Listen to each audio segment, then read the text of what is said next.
Hi guys, today we'll be showing you how to make a floating wine bottle holder. Without further ado, let's get started. Okay, today we're going to be making this floating wine bottle holder.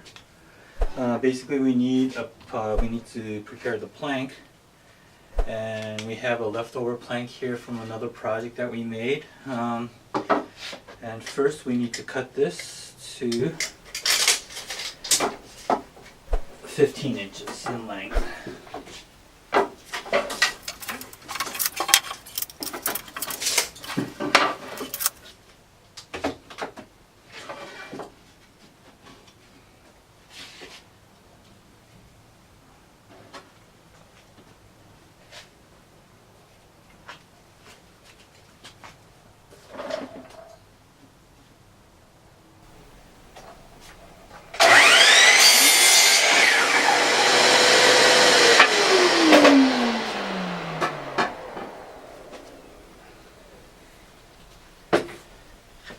Okay, and we have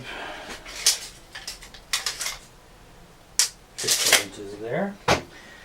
And next we would have to trim this to the length we need, the width we need, which is 3 1/8.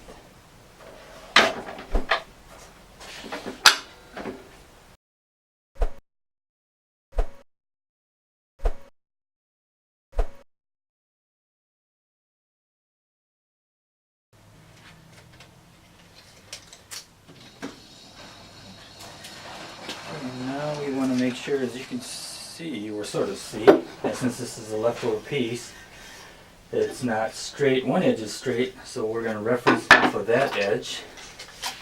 And we're going to measure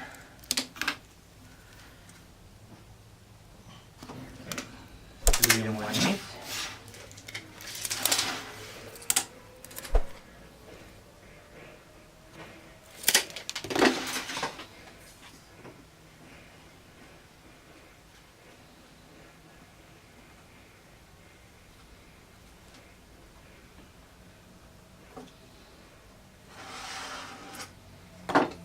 Straight line there.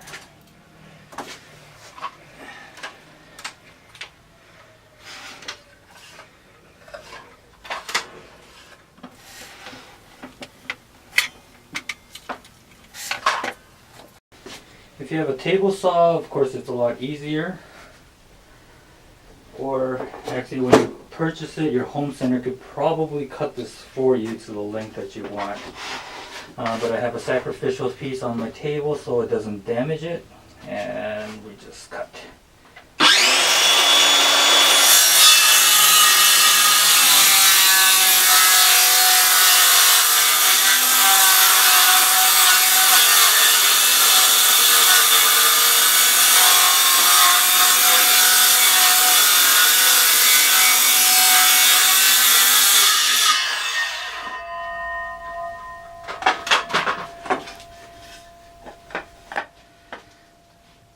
Okay, so we have a nice square piece that's 15 inches by 3 1/8.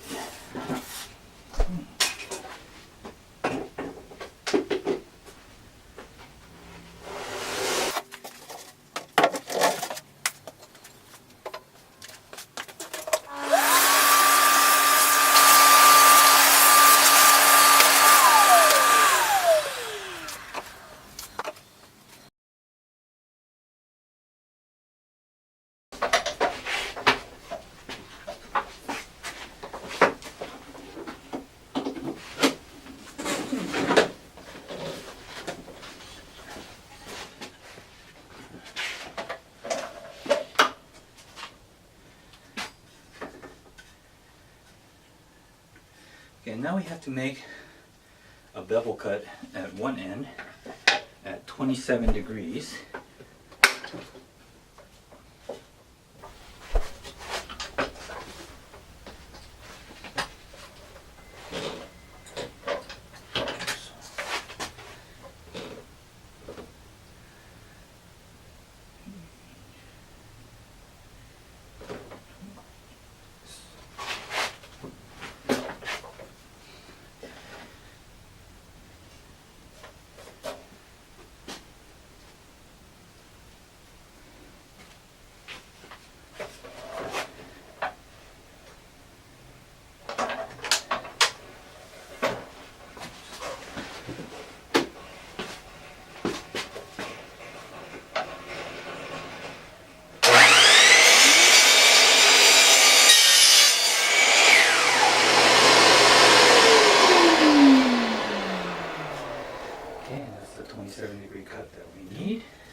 Okay, so now we're going to drill a hole where we're going to insert the bottle.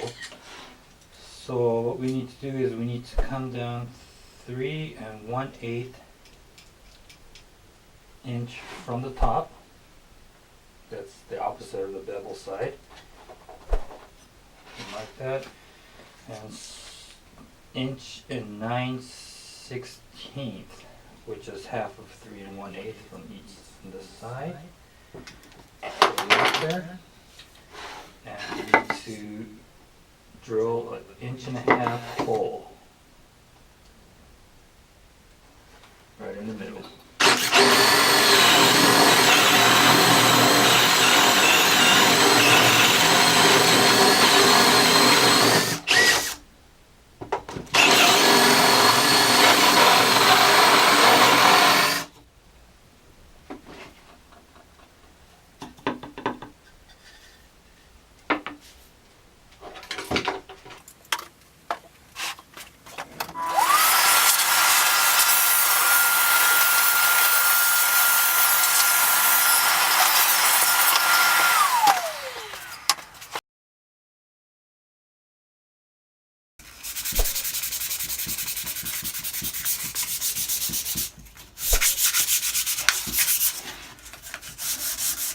I'm using a 240, but you could even use like about a 150 grit sandpaper, which will be just fine. If you're hand sanding, then 150 will be just fine. If you're using a sander, then you'll want to use a finer grit after like the 150, like a 240 here, because a lot of the power sanders will leave a mark. So you'll have to move that mark with a finer sandpaper.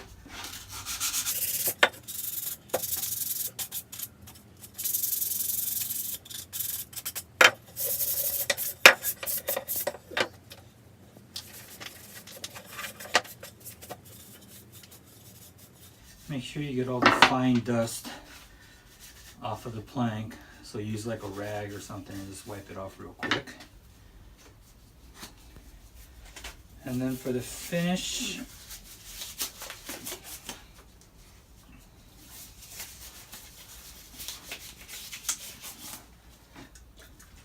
I'm going to use a red chestnut, this one, because this is what I had. But you can pretty much use any stain you want.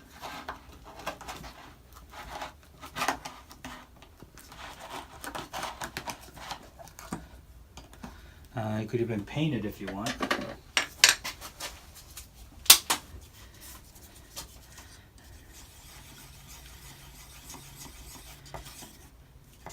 Now when you use a stain, usually all the pigments have settled to the bottom if you haven't used it in a while, or even if you haven't used it in a couple days. So make sure you stir it up so you'll get the correct color.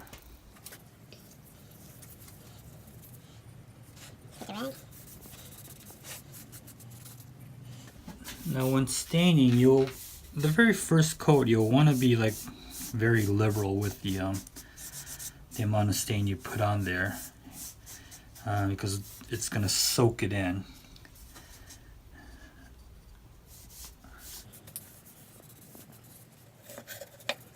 Make sure you cover all that surface.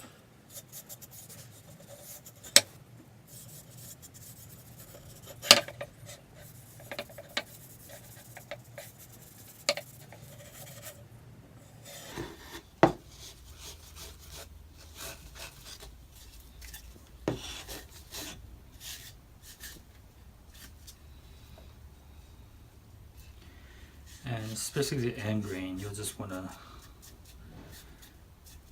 put a lot of stain on there, because the end grain will just keep sucking up that stain.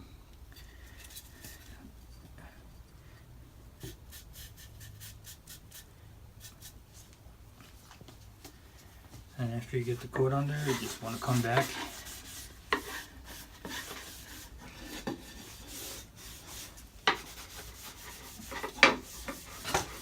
and wipe off the excess, whatever the first coat, or whatever the wood doesn't soak in, you'll want to wipe that off.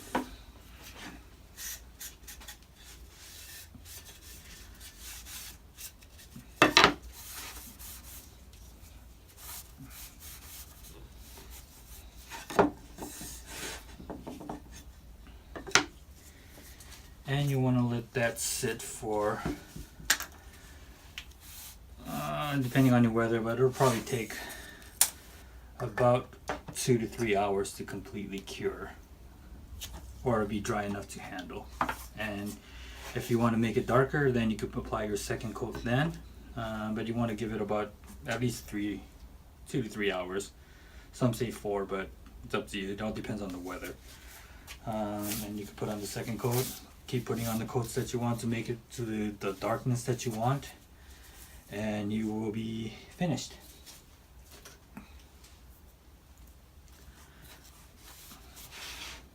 Pretty much it. I wonder if it's gonna stick. Yeah.